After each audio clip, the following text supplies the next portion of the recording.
La mansión en Coral Gables era un monumento al silencio. Ubicada en una de las comunidades más exclusivas de Miami, su arquitectura ultramoderna parecía rechazar cualquier signo de vida.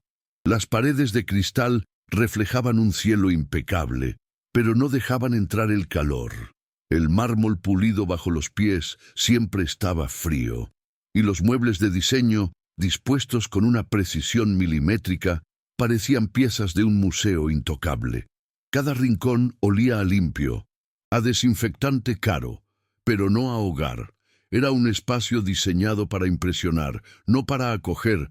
El aire mismo se sentía pesado, cargado con el peso de una ausencia, un vacío emocional que ni las obras de arte de millones de dólares ni la tecnología de punta lograban disimular. Era el tipo de silencio que grita, que oprime el pecho y recuerda constantemente lo que falta, lo que se ha perdido para siempre. En el corazón de esa fortaleza de cristal vivía Mateo, un niño de 6 años atrapado en su propia quietud. Desde la muerte de su madre 2 años atrás, había dejado de hablar y de caminar. Su silla de ruedas era su trono y su jaula, y su habitación, un paraíso de juguetes caros que nunca tocaba.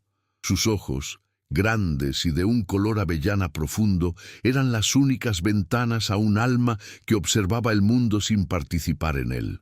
Un equipo de tutores, terapeutas y enfermeras desfilaba por su vida con una profesionalidad distante, tratando su condición como un problema técnico que resolver.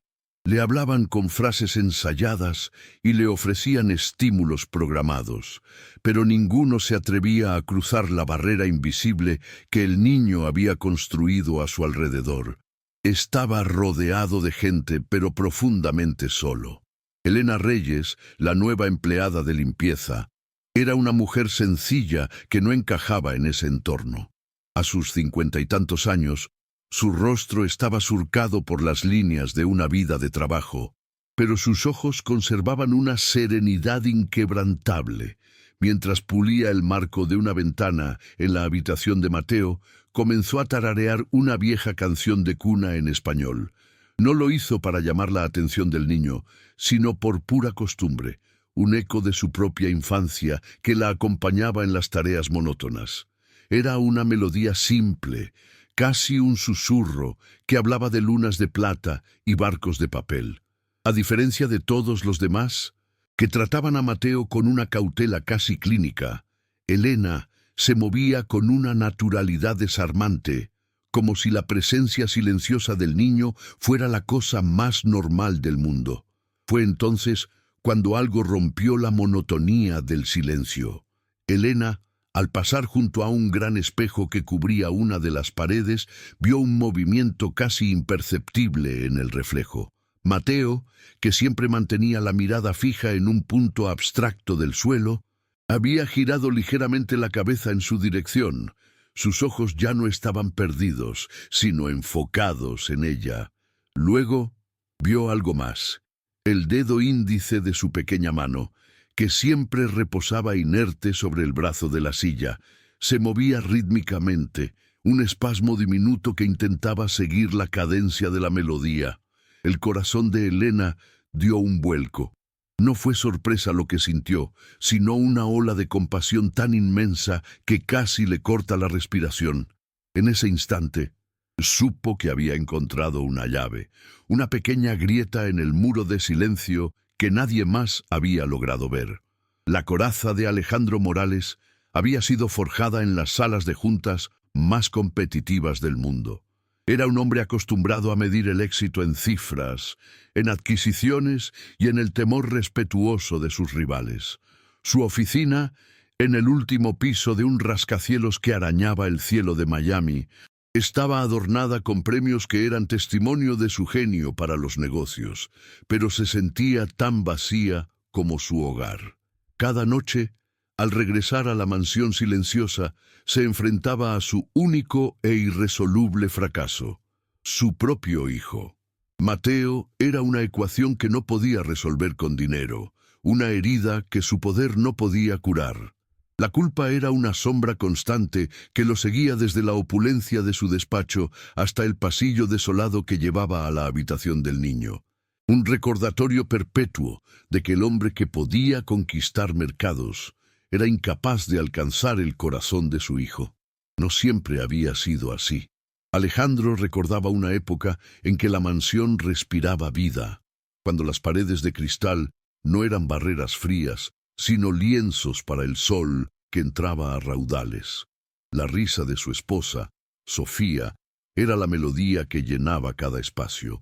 Ella tenía la habilidad de transformar la imponente arquitectura en un hogar cálifo, de llenar el aire con el aroma de las flores que cultivaba en el jardín y el sonido de la música que siempre sonaba.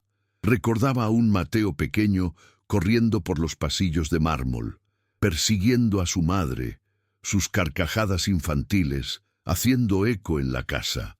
En esos recuerdos, Alejandro también era un hombre diferente, uno que sonreía con facilidad, que dejaba el trabajo en la puerta y se arrodillaba en el suelo para jugar con su hijo.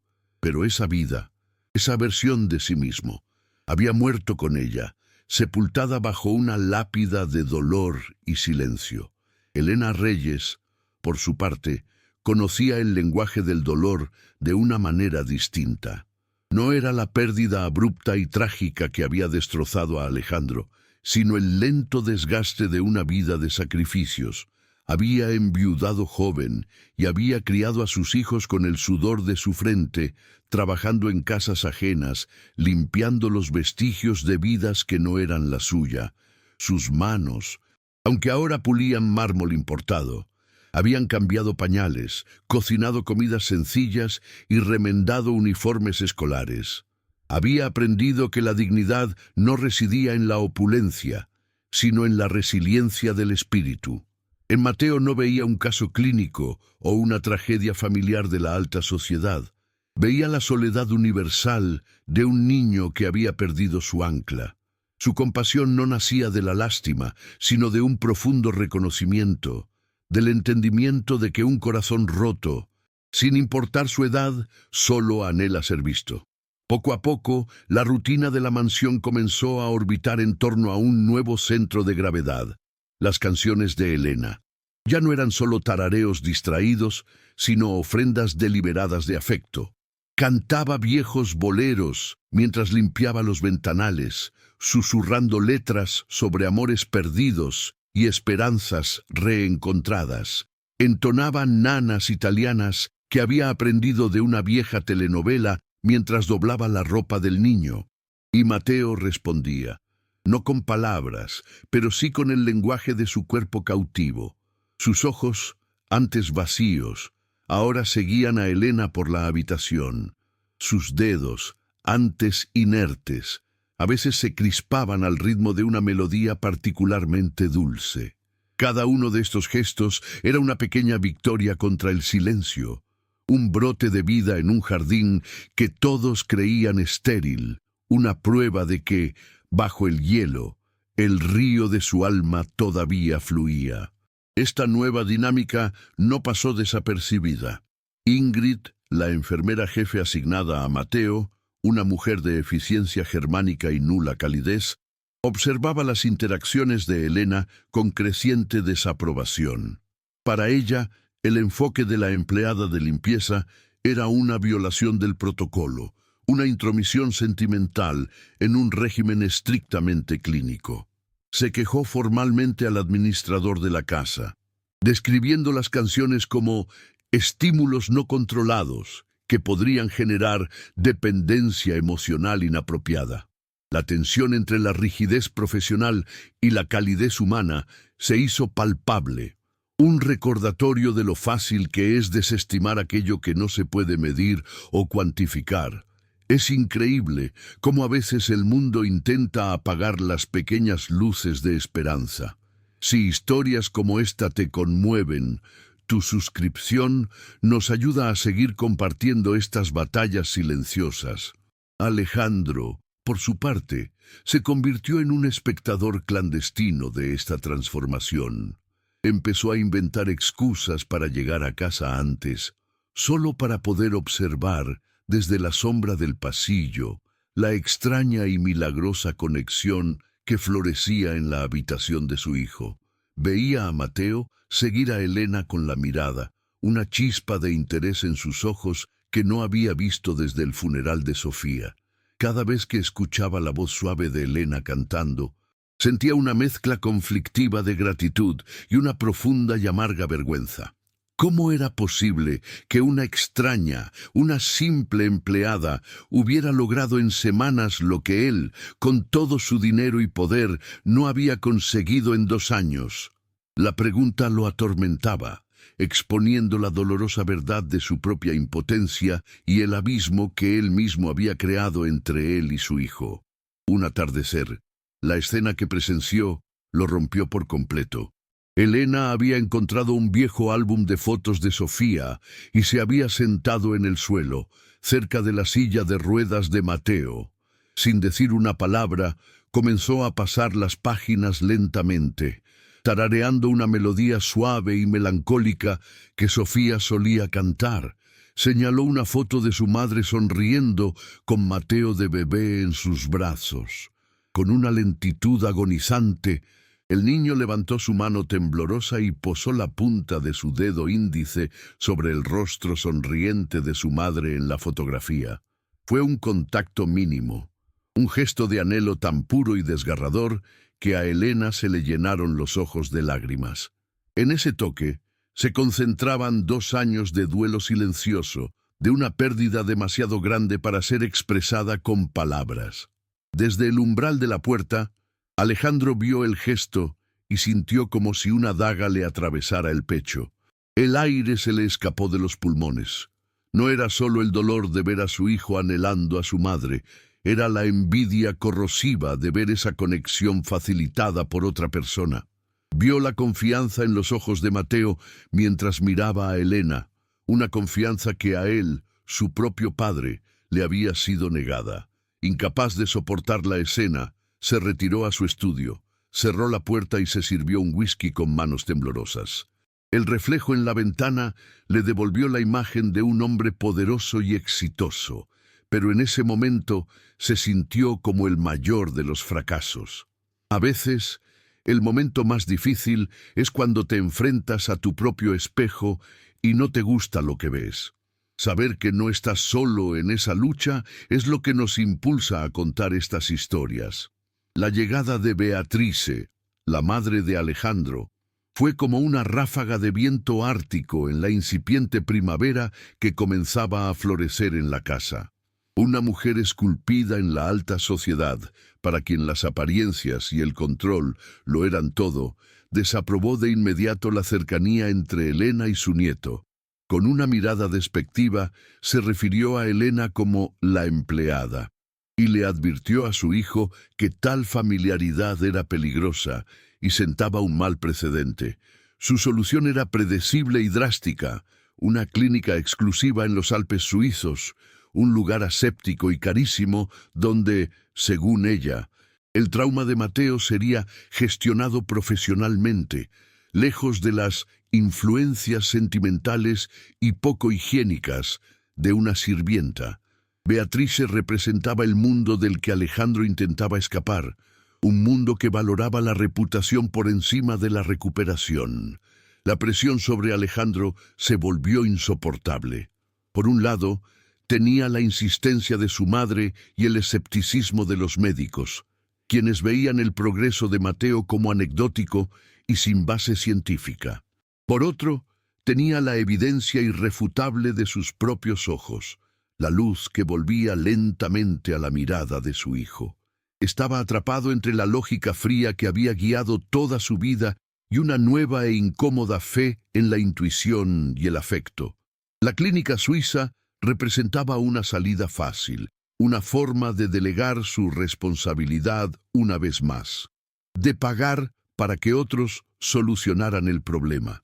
Pero en el fondo de su alma sabía que sería una traición, no solo a su hijo, sino a la frágil esperanza que Elena había sembrado en su hogar y en su propio corazón herido.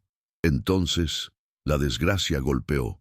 Mateo contrajo un resfriado común, pero la fiebre alta pareció borrar de un plumazo todo el progreso logrado. El niño se replegó sobre sí mismo, volviendo a un estado de catatonia aún más profundo que antes. Dejó de reaccionar a la música, su mirada se perdió de nuevo en el vacío y se negó a comer. El silencio opresivo regresó a la mansión, más denso y pesado que nunca. Para Ingrid, la enfermera, era la validación de sus advertencias. Para Beatrice, era la prueba definitiva de que los métodos caseros habían fracasado. Para Alejandro, fue la aniquilación de su esperanza. La pequeña y titilante llama que Elena había encendido pareció extinguirse, dejándolo a él y a su hijo en una oscuridad aún más profunda. Esa noche, Alejandro se sentó junto a la cama de su hijo, observando la subida y bajada casi imperceptible de su pecho. El peso de la decisión inminente lo aplastaba. Cada argumento lógico, cada consejo experto, cada fibra de su ser entrenado para el control y la eficiencia, le gritaba que llamara a la clínica en Suiza. Sería lo responsable, lo sensato.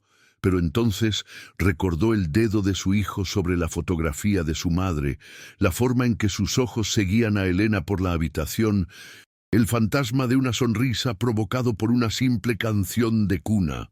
Se enfrentaba a la elección más importante de su vida: confiar en el poder calculado de su fortuna o apostar por el poder incalculable de un acto de amor. El futuro de su hijo y la redención de su propia alma pendían de un hilo. La confrontación final estalló en el gran salón, un espacio diseñado para exhibir poder, no para contener corazones rotos. Beatrice, erguida como una estatua de hielo, le lanzó el ultimátum a su hijo. O firmaba los papeles para la clínica suiza esa misma noche, o ella iniciaría un proceso legal para obtener la custodia de Mateo, argumentando negligencia y una incapacidad parental evidente.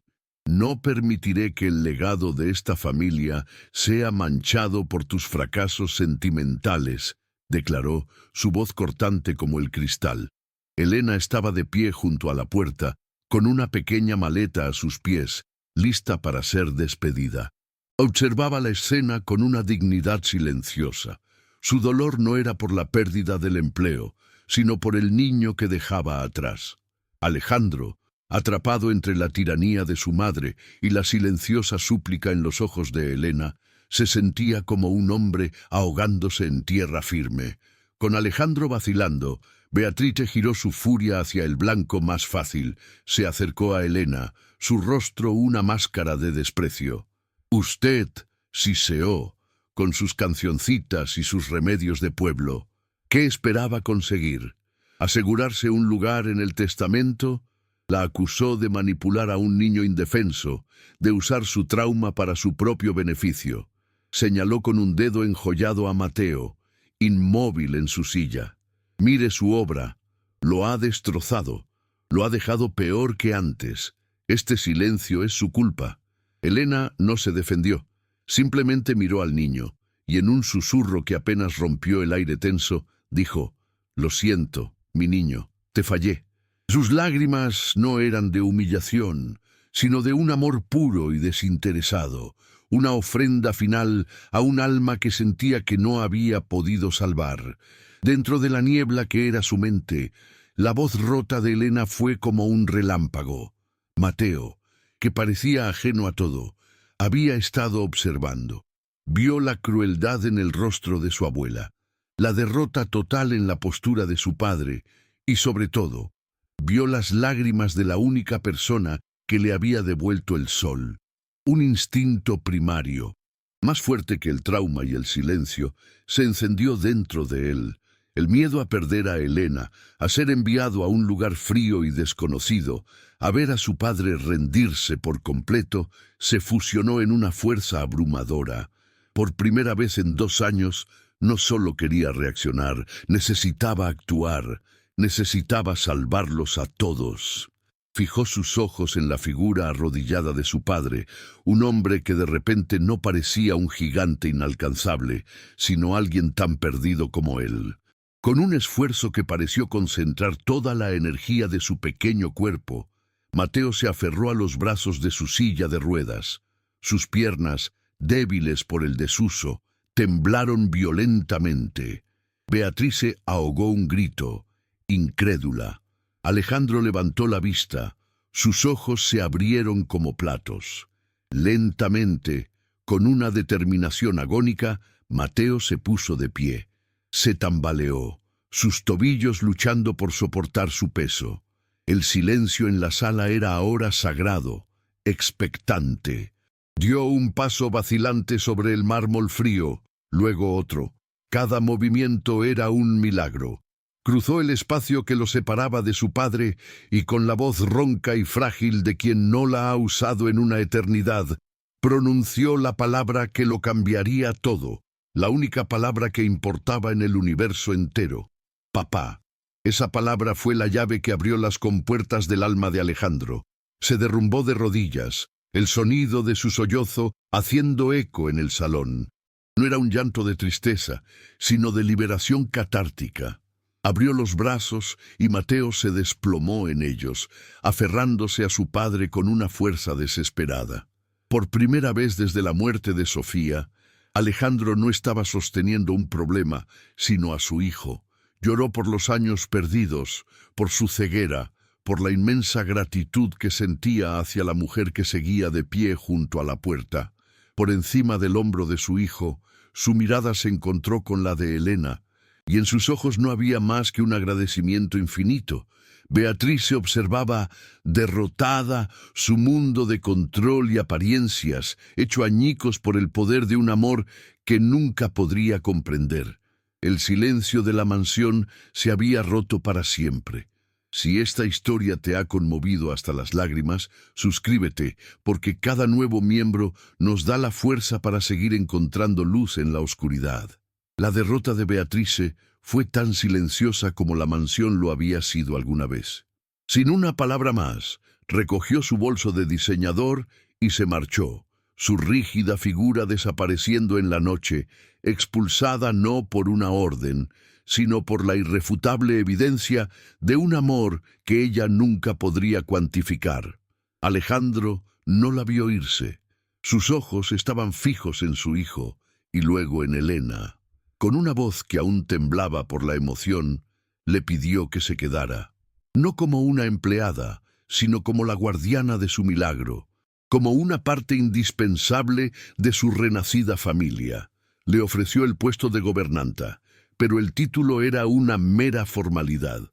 En la práctica, le estaba ofreciendo el lugar que se había ganado a pulso, el de abuela para un niño que la había elegido y el de ancla para un hombre que por fin había encontrado el camino de vuelta a casa.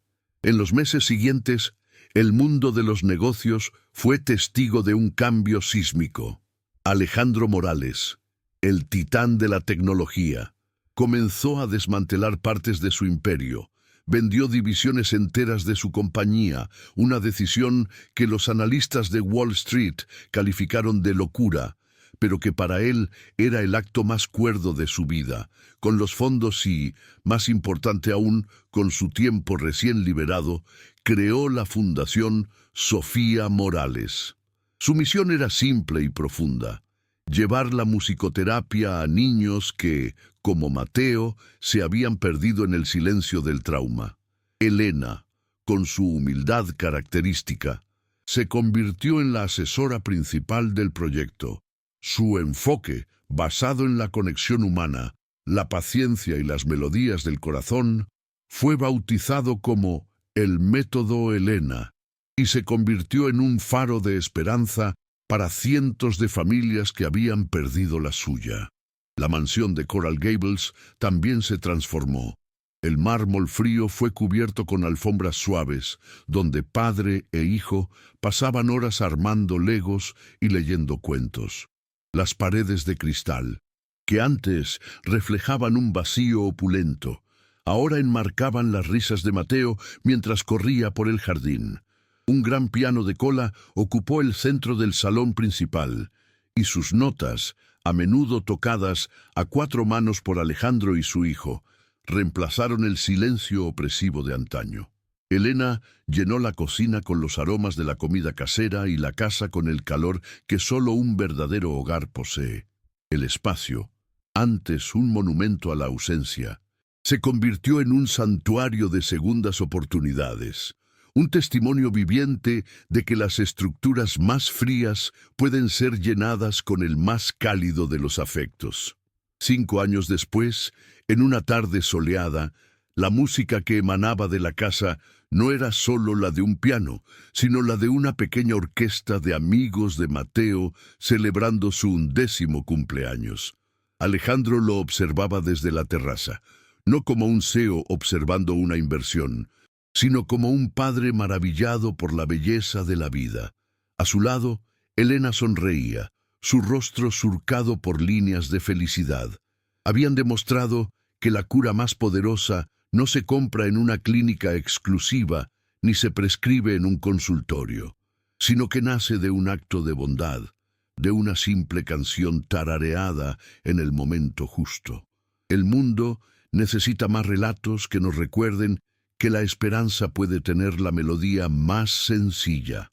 Al suscribirte, nos ayudas a seguir compartiendo estas historias que le devuelven la voz al corazón.